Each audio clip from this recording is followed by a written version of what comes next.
Hi, this is Tarn Adams, co-founder of Bay 12 Games and co-creator of Dwarf Fortress.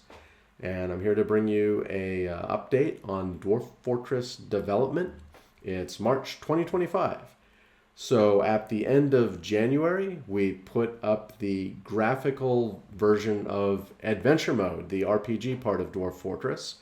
And with that, we've completed our graphics and interface overhaul of the game. Back in December of 2022, we put out Fort Mode, the big sort of base building part of the game, and did some updates for that. And then we got Adventure Mode done just a few months ago.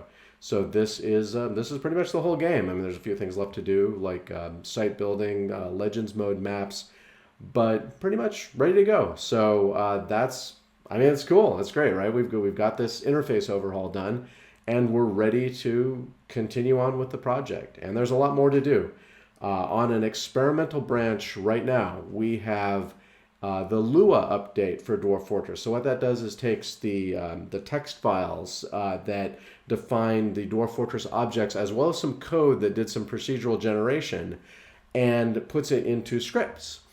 So if you're a mod-minded person, and you want to dive into Dwarf Fortress modding, there hasn't been a better time. You can go there now, and on top of the creatures and items and materials that you could always change, you can now change the procedural creatures. You can try your hand at vampiric curses or changing them to something else entirely, right? There's a lot of power in scripting, and it's a great time to go check it out. So that's over on the experimental branch up on Steam.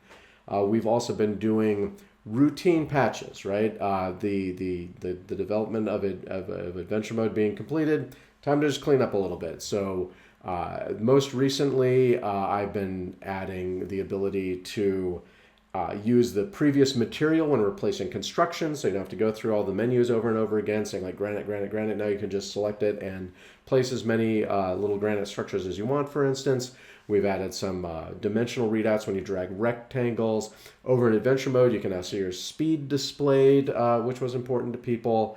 We nerfed some food values because people were buying out entire caravans with a few roasts. That's all fixed up.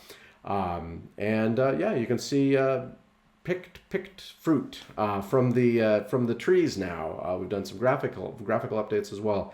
So if you want to see a hazel catkin in Adventure Mode, you can just pull one off a tree and look at it in your hand now.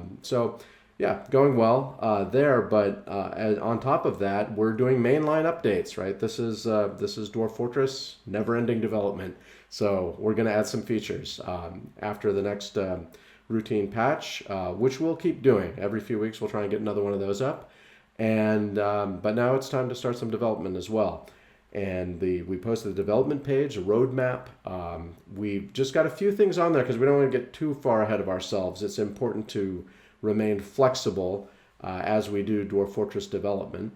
But the three items we've put up there are siege improvements, number one. So sieges in Dwarf Fortress, there's a lot of ways to sort of cheese them by putting up little moats or locking doors, and we're going to give the siegers the power to overcome those obstacles. So prepare for that. If you've got it on the difficulty level where the siegers appear, you'll have some additional troubles to work through unless you turn those off. Siegers will be able to plan and learn. They'll be able to build, demolish, and dig. And they'll have a few other tricks up their sleeves as well. And we're going to give some to you as well. So if they have new magical attacks, we'll give you magical defenses and so forth. There'll be a little sort of tit for tat on that to allow you to have more options, but just basically getting them up to the point where they can challenge somebody who's been a little lax with their preparations to keep you on your toes. Second, we're bringing the site building that I mentioned at the beginning of this video, the Adventure Mode site building, which lets you in Adventure Mode craft walls, floors, but it's your party that does it over time, and you can place workshops, furniture, and we're going to add to the crafting capabilities there. So that kind of brings in this sort of more popular, here's the site that I live in, right? And all of the things that exist in Adventure Mode regarding sites will start to apply to that as well. For instance, Right now, you can take over a mead hall or a manor in a village and claim it for yourself. These sites will also be claimable places that can become bases and so forth. So it's pretty cool to be able to sort of design your own, and we're bringing that back. And finally, the third thing that we're committing to for the future development is the underground map rewrites. So right now, in Fortress mode, you have these sort of sprawling 3 underground layers that are very sort of samey, and there's sort of some disappointing things about them.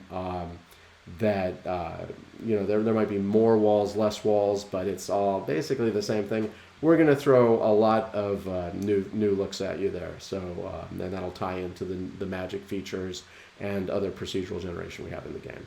So that's exciting. Dwarf Fortress is back. We're going to be doing regular development now steadily. Patches, new features, it's all coming. And I'm excited to show you what the future of the game is, and you can come along for the ride. Thanks for watching the video, and hope you enjoy playing. See you next time.